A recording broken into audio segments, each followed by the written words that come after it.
Hello guys, இன்னைக்கு நம்மளோட என் கேள்விக்கு என்ன பதில் அதில் கேட்க போகிற கேள்வி என்னன்னா, உங்கள் கையில் ஒரு 10 ரூபாய் இருக்குது. அந்த 10 ரூபாயை நீங்கள் தானம் பண்ணணும்னு முடிவு பண்ணிட்டீங்க. அப்போ 2 பேர் தானம் வாங்குறதுக்காக வராங்க.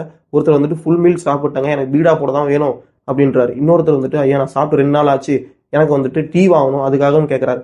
நீங்கள் யாருக்குன்னு முடிவு எடுப்பீங்க? பெரும்பாலானவங்க என்ன நினைப்பாங்கன்னா, ஏன்டா சாப்பிட்டு செரிமானம் ஆகிறதுக்கு பீடா போடுறதுக்காக தானம் பண்ணணும், அதெல்லாம் பண்ண முடியாது, அவன் பாவம் பசியில் இருக்கான், அவனுக்கு கொடுப்போம், அவங்களுக்கு கொடுத்தா கூட ஒரு புண்ணியம் போஜனம் அப்படின்னு நினைப்போம். கரெக்டா? இப்போ நம்மளோட மெயின் கேள்வி போவோம். மெயின் கேள்வி என்னன்னா, நீங்க ஒரு கோயிலுக்கு போறீங்க, அந்த கோயில் ரொம்பவே கூட்டமா இருக்கு.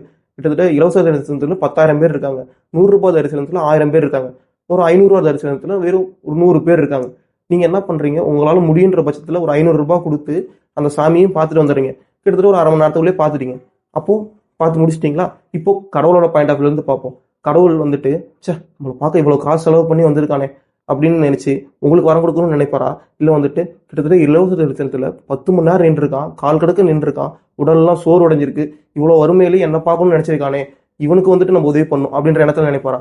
ஒருவேளை நீங்க கடவுளா இருந்தீங்கன்னா நீங்க அந்த இடத்துல வந்துட்டு யாருக்கு வந்துட்டு கொடுக்கணும்னு நினைப்பீங்க?